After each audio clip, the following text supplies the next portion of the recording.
to the highly sensitive person. When someone wants to control your energy or your frequency, even if it doesn't always feel that way, what they do is they attack your finances. So I'm going to tell you guys about my first house that was stolen. I called because my other house had burned down in the wildfires, and I needed to replace my retreat cabin, and I'd given my money away to charity my entire life. So I always saved for what I wanted and bought outright, whether it was cars or houses. Other than that, I used it all for business and gave it away to make the world a better place. Well, somebody decided to steal my house. So you might have two questions. One, how does someone steal a house? And two, why would somebody be trying to control your energy? And everything in between. They might be jealous, but usually it's they want your energy, or just because you can feel everyone else's they are some kind of like doesn't mean you have parasitic, envious, fake friend or lover. What happened is I needed to sell that house because I had been illegally targeted in a city that I was living in San Francisco. So while you guys were home during COVID, and nobody, even people that, owe thousands and thousands of dollars in rent, nobody was allowed to be evicted because the whole world was shut down. So you weren't supposed to be unhoused or unsettled. And then they gave money. But some people decided that they would block my money, the money that everybody got during the pandemic. And then my landlord owed me $8,000. And I went and manufactured products to stop the high level of self-elimination that was happening from people thinking the world was ending, like there was an apocalypse and they were not going to recover, like a zombie apocalypse. It was like really strange, but there were people doing things to themselves to not be in the world anymore. So I reprogram brains 3 to 5 sessions, no matter what hardships people have been through, or how extreme their psychosis is. So what I did was I came home and I had manufactured some products to help older people. So while everybody was at home, I was thinking of how to make the world better. So I did 2 things. I manufactured products because the number one people with the that's it, the world is ending type of thing were old people who had already fought the world wars and grew victory gardens, and very young mothers.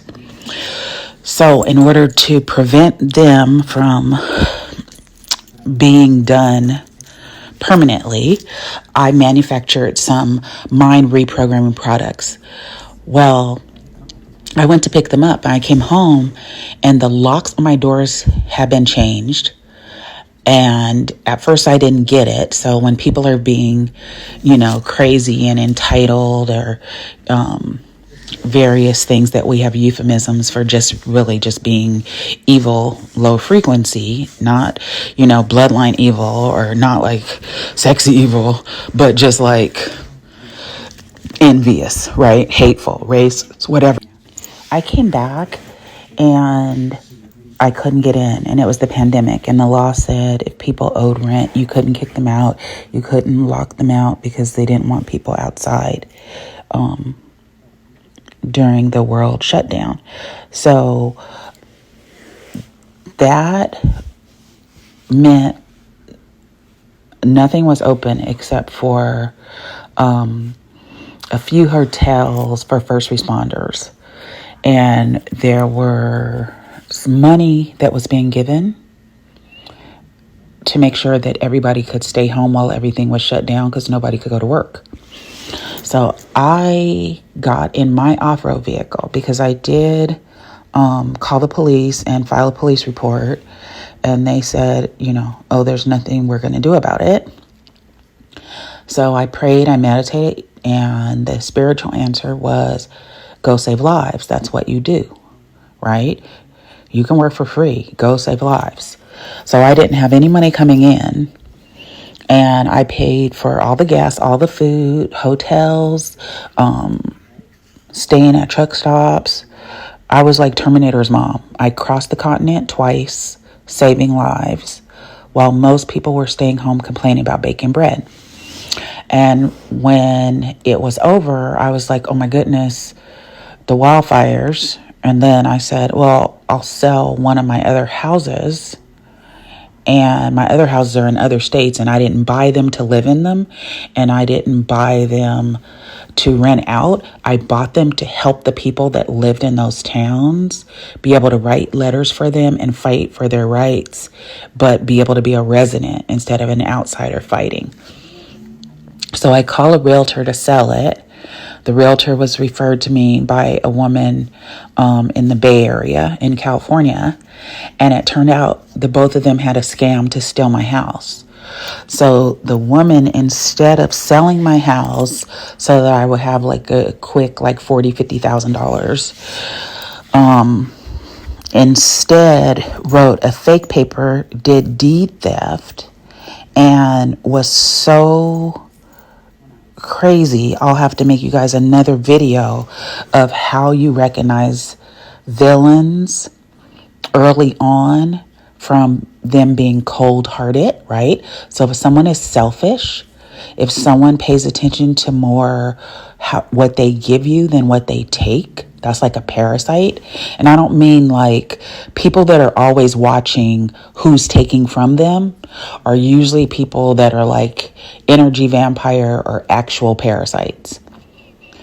When parasites come, they already know what they're going to do to you. So they're trying to figure out a way to get close to you to be in your life, right? So imagine this woman and her friend planned from the beginning to steal my house by pretending they were going to help me sell it so that I could reestablish financially. And instead, she created multiple fake contracts and real estate frauds, unbeknownst to me, and then tried to get me to take $2,000 for my house. She wanted to have me sell it to her friend for $10,000. I had it listed. It had a huge backyard. The backyard was bigger than most people's houses, with really tall birch trees that had been established. The local fireman was taking care of my yard because it was like many states away, like states that take you 3 days to drive to, or 6 to 8 hours, 9 hours to fly to. So I had a house in the East Coast, the South, and then 2 tiny houses in the West Coast that I built. So I have purchased 3 homes, been given 1 home, and built myself, not had built, but physically built myself 2 tiny homes so that I could have homes in the mountains and be able to go to festivals and save people's lives. Or I was displaced illegally and I didn't have money or support to have a home, so I built a home. So at this point, I'm like a master to the point of having taught 2 years for people to understand tiny homes and how to do it. And so the one that stole my 3-bedroom, 3-bathroom house in the East Coast was a real estate agent, a girl from the Bay Area, and a real estate agent there. And then the person that wants to buy it made fake deed and did deed theft and stole my house.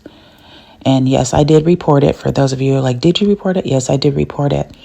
But that's how far people will go in order to ruin your finances so that they can control your energy. So it wasn't people being racist. It was people get tricked of like smaller hateful things like evil that transmutes you. So racism is something that does that.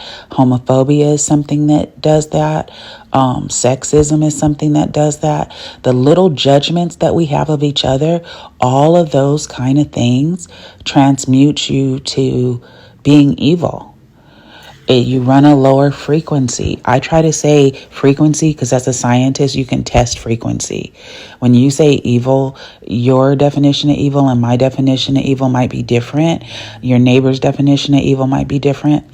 But when people are unkind and selfish and they're willing to take whatever from your life, right? Like when my daughter was kidnapped, there were people literally coming to me to help them while refusing to help me. Like, can you save my life? I know somebody just, SRA and kidnap your 2-year-old child, but can you come help me with this life circumstance? Because, they were really screwed up and they had resources, but they didn't have the mindset or the wherewithal.